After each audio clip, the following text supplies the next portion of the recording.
چھٹا کلمہ رد کفر۔ اللہم انی اعوذ بکا من ان اشرک بکا شیئا ولا اعلم به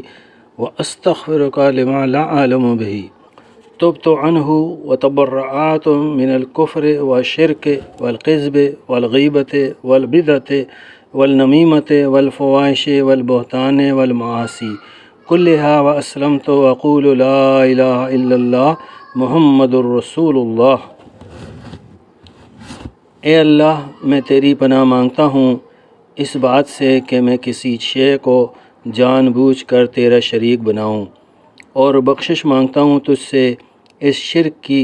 جسے میں نہیں جانتا، اور میں نے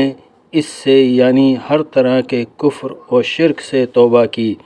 اور بیزار ہوا کفر، شرک، جھوٹ، غیبت، بدعت اور چغلی سے، اور بے حیائی کے کاموں سے، اور بہتان باندھنے سے، اور تمام گناہوں سے، اور میں اسلام لایا، اور میں کہتا ہوں کہ اللہ کے سوا کوئی عبادت کے لائق نہیں، محمد صلی اللہ علیہ وسلم اللہ کے رسول ہیں۔